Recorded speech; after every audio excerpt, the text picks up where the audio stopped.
Hi there. Welcome to Conversations for Yoga Teachers. I'm so glad you're here. I'm your host, Karen Fabian, the founder of Bare Bones Yoga. On the show, I help yoga teachers make sense of the parts of teaching that often feel harder than expected, especially around anatomy and how to apply it to your cues and your sequences, and how to truly feel confident when you're teaching your classes. Here, you'll learn easy, practical ways to understand anatomy using my step-by-step blueprint and how to apply it directly to your cues and sequences so teaching feels clearer and more grounded so you feel present and more confident. We'll also talk honestly about the inner side of teaching, things like self-doubt, growth, and what actually helps you feel confident over time. You can find daily videos and additional support over on my Instagram and my TikTok channels. On both those platforms, I'm at Bare Bones Yoga. All right, let's get into today's episode. Hi there. Welcome to Conversations for Yoga Teachers. I'm your host, Karen Fabian, and this is episode 396. So I'm recording this on March 12th, 2026, but this isn't going to go live until March 23rd. Truth be told, I'm double recording because this is a part two of a part one and a part two. Part one was episode 395. So if you're starting here, you really should shut this one off, go back and listen to episode 395, and then come back to this. Now, I intentionally made episode 395 short. I think it's just about 20 minutes. You can easily consume that and then come back over here. So in that first episode, and I'm just going to kind of get right into part two. I don't want to leave you hanging.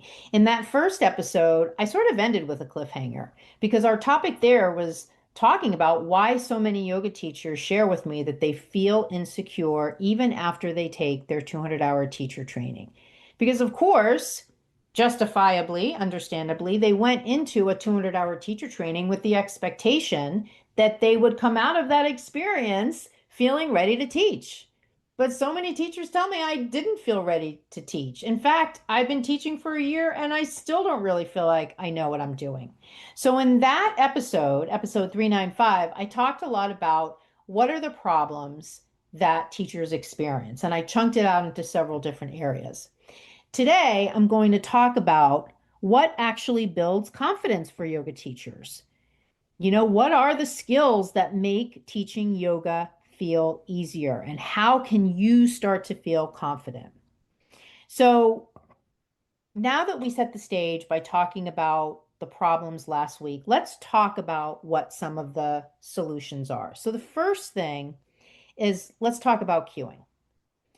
I mentioned in the last episode, and I've talked about this a lot, my framework for cueing sort of creates these different buckets based on type of cue. So you've got action, alignment, anatomy, and somatic. None is better than the other. They're just different ways to say things when you're teaching, and they focus on different things.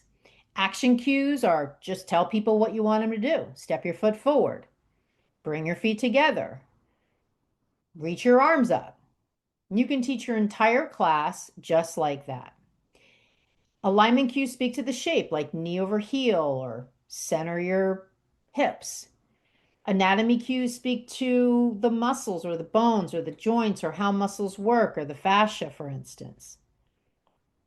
And then somatic cues speak to what are you noticing? What are you feeling? Versus you should be feeling this or you should be feeling that. So you can go into your class with just a framework of, I'm going to teach from action today, or I'm going to teach from action with a little bit of alignment. Or if you feel confident in your understanding of functional movement, you could sprinkle in some anatomy-based cues every once in a while. So teachers feel confident when they have a way to share cues that connects to what they know. You know, I have a saying, when you teach from what you know, your confidence grows. But the experience of a lot of teachers isn't that. It's just sort of repeating things they were trained to say. So there's that piece, speaking from what you know. And then there's the other piece of Are you sure your cues are working? Because are you watching your students? And I talked about this at the end of the prior episode. This idea of, this is another saying that I coined, say the cue and see what they do. Say the cue, see what they do, and then what? Right? Then either say it again, rephrase it, go give somebody an assist, right? Like now we're actually interacting with the humans in the room who, guess what? They're not talking to us. In the role we play as teachers, we're the only ones talking. So we're at a disadvantage to know how they're doing unless we're watching them, which is why I'm always sort of curious about why so many teachers practice with their class. They cut themselves off from the most valuable feedback that can tell them how their students are doing. So, this idea of using clear cues or using cues, the I think there's really honestly no denying that action cues are the clearest because you're just speaking in words and phrases that people clearly understand. Whether or not they do what you want them to do, that's a different story because everything is filtered through the individual student's lens and brain and somatic body and all of that. But, when your instructions land and you're getting visual feedback that your students understand them, you can feel pretty confident that your cues are working. The next component, though, is what's the container that's holding all these cues? Well, it's the sequence. The words coming out of your mouth are literally the sequence. So when teachers, share with me problems they're having in their sequencing, this is a highlight of a pretty big problem because if you've got problems with cues or problems with sequences or both, you're already behind the eight ball because those are the two main things you're doing. All the Dharma talks in the world you get before class, all the long shavasanas, all the sharing of yoga philosophy, none of that is going to help you if you can't remember your sequence. If you're not sure how to help a student who's out of alignment, like that's where the rubber meets the road.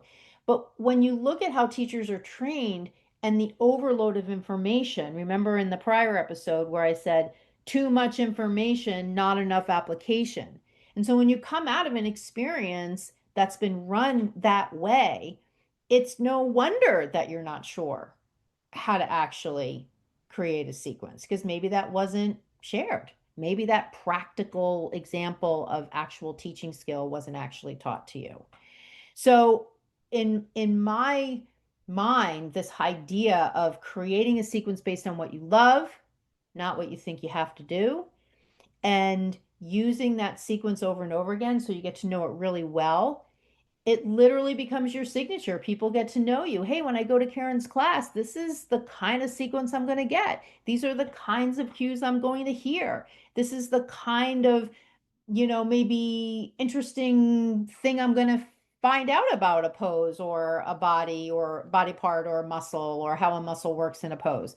Those are the kinds of things people that come to my classes leave with. They certainly leave oftentimes with information about the anatomy that they might not have known before and how it connects to the poses they're doing.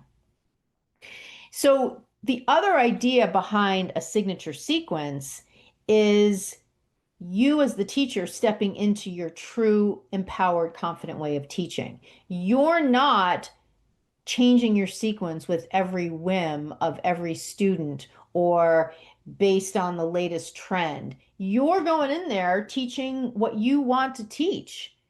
And I honestly think right now that is a hard thing for teachers to do because, like I talked about in the other episode, there's so much pressure around doing the new thing, keeping up with the Joneses, keeping up with the teacher who teaches in the studio where I'm at, and her classes are always full. So maybe I need to change my sequence to teach like her.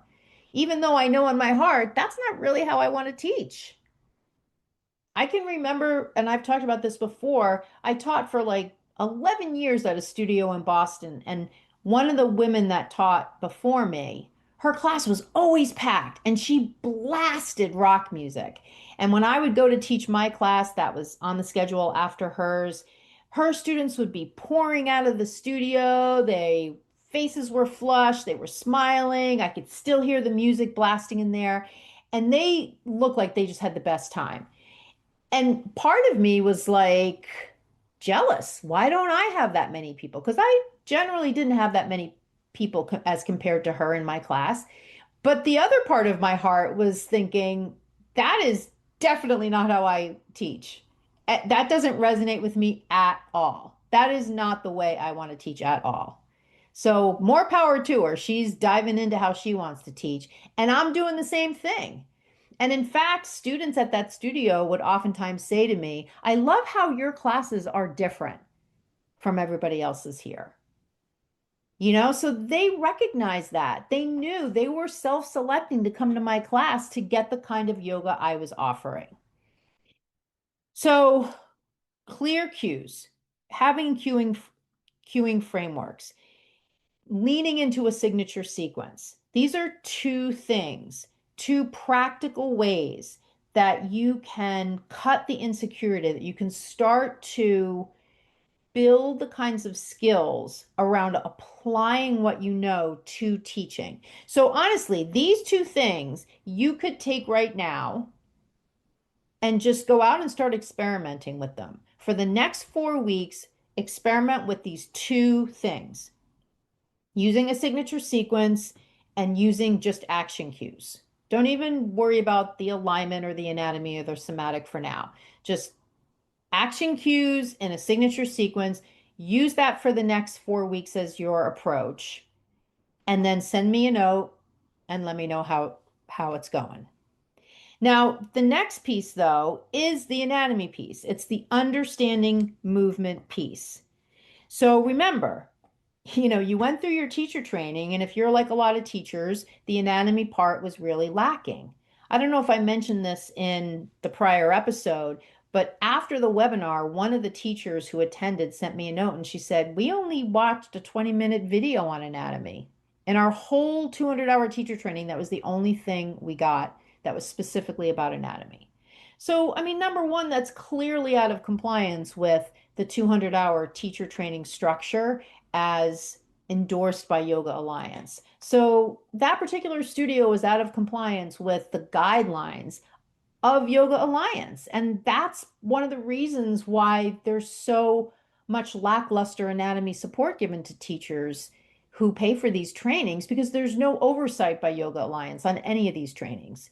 It's all the honor system. So unless a student writes to Yoga Alliance and says, hey, I spent $3,000 on this teacher training and we got basically no support on the anatomy piece, nothing will happen. So, you know, even though that's sort of an extreme example, I will say, as someone who has devoted her entire teaching career to supporting teachers in understanding movement, and as someone who is constantly evolving and looking for better ways to teach anatomy, I can say it is not an easy subject to teach when you are unsure of approaches that work, when you don't have a proven method. That's why I spend so much time refining the way I present it, because I want it to be something that is a proven method with proven results, where teachers constantly say to me, I get it now. I'm having these light bulb moments. I now understand how these muscles apply in this pose, how these cues apply to this posture. I feel so much more confident. Now I actually can create a sequence with an anatomical theme and actually know that the sequence matches the theme. Like, these are the excited utterances that teachers say to me that show me that it's working. My approach is working. My method is working. So for you as a teacher, it's not about memorizing anatomy. It's not about going to a coffee shop for a month And every day going through that book with the pictures of the poses, with the arrows pointing to the muscles and drilling it into your brain. It's something different. It's a different approach to understanding movement. It's not about memorizing, it's about understanding how movement works in poses.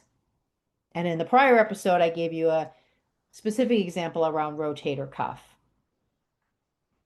And then this last piece is a teaching mindset, shifting from, God, I hope the students like this, to, I love what I am here to offer you, and I can't wait to do it. So let's get started. Come into child's pose and just teaching the class without this pressure that everybody needs to like this, teaching the class without this attachment to the student's receipt of this experience, teaching the class with a view of the people there as fully capable and able to do it, even the beginners who are going to look sloppy and messy and out of alignment in the poses. And all of what I just described is a mindset.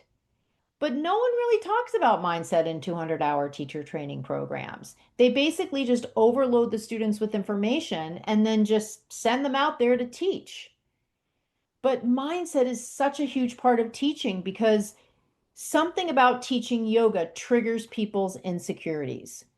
Something about walking into a room to teach this practice that's been around for thousands of years, that has a spiritual side and focuses on anatomy and movement. Something about that blend triggers people's limiting beliefs and insecurities. And so the actual skill of teaching yoga is ripe with opportunities to have and I don't mean opportunity in a good way, but it's part of the human experience. These insecurities and self-limiting beliefs bubble to the surface. And the problem is, teachers oftentimes don't get supported in how am I supposed to deal with this feeling of I'm not good enough to be teaching yoga, or this feeling of I like the way I teach, but I feel like I'm teaching differently than a lot of the teachers in my studio. Should I be teaching more like them? I'm worried I'm too old. I'm worried I'm not smart enough. I'm worried my classes aren't big enough. I'm worried about the new students in my class. I feel this pressure to do it perfectly. I stay up at night and I worry about the class I have the next day. I actually dread going to class to sub this class I agreed I would sub, but now as the class date approaches, I'm feeling more and more dread because that teacher I agreed to cover for is really popular. And I don't think I'm as good of a teacher as her. Like these are all literal things I have heard from people over the years. And so this all falls into the category of mindset. So one of the things that you can experiment with is to switch the frame. After your classes for the next month, simply ask yourself as you're driving home, how do I feel about the class I just taught? Not how do they feel, not what they said, but how do I feel? Do I feel good? Do I feel fulfilled? Do I feel like I did a good job? Do I feel relaxed? Do I feel excited, like I got to do something I love? Or something else? This is how we start to address the problems that are standing in the way between you teaching in a way that feels easy and fun and you teaching in a way that's connected to all these things you have very little control over. Like, what do people think of your class? But it seems so obvious, right? I mean, it seems, I don't mean it seems obvious. It's so prevalent out there as a thought that you should hope that people like your class and you want people to like your class and you want to have, I don't know, some arbitrary number of people in your class. Otherwise, it's not a good class. I mean, I had a teacher get into a back and forth argument with me on TikTok where she was basically saying, if only one person shows up for my class, I have to tell them, or I'm going to tell them that I'm not teaching the class because it's not worth my time to teach to just one person, because that's actually a private session. And this one person who showed up isn't paying for a private session. So it would be an energetic imbalance for me to teach that class for just that one person. And that to me was just so selfish, that perspective. Because number one, that student showed up for a class. It's not that student's problem that they're the only person that showed up. So it's not a private. That teacher can call it a private all she wants, but it's not a private. A private session is when somebody intentionally books you for a one-on-one session and they pay for that individualized attention. This is not that. This is one person showed up for your class. And the whole couching it in this new agey yogic quote unquote terminology around energy and balance is total baloney. It's that teacher basically saying, I don't think it's worth it to teach one person. But she won't say that. So what she'll say is, it's an energetic imbalance and I need to protect my energy. And I went a little bit back and forth with her. And then I just said, why am I spending time doing this? I don't need to convince this person. This person can teach however she wants. And if she wants to continue to be the kind of teacher who says to the one person who shows up, I can't teach you because you're the only person that showed up, book another time. Great, go out there and do that. But I can tell you on this TikTok thread, other teachers chimed in and said, I love when I only have one person because I can individualize it to them. I actually had some students comment and said, I showed up for a class and I was the only person, and I loved it because the teacher spent individual time with me. The teacher welcomed me. The teacher said, hey, this is going to be so great. What kind of questions do you have? Like, that's the kind of teacher we want out there. So, again, these are the kinds of real life scenarios that are happening that teachers need support with, that teachers need help to navigate. But none of this stuff gets talked about in teacher training. So, just to kind of pull this all together, we started out in last week's episode 395, talking about why yoga teachers feel insecure after teacher training. I went through some of the problems. In today's episode, I shared with you what is a potential approach to manage that feeling of insecurity or lack of confidence after your teacher training, whenever that was that you took it. And so we talked about things like sharing clear cues, and I gave you a framework for cueing. We talked about a signature sequence, and I gave you a little experiment you can do for the next 3 weeks. We talked about understanding movement. And then we talked about the mindset component and how important that mindset component is. So I want you to see how different this conversation was. Like this conversation I'm having with you today, right now, this conversation is all focused on how to actually teach. It's not knowledge overload. It's not looking at a bunch of books. It's not memorizing stuff. It's real, practical, rubber meets the road. This is actually the how you do it conversation.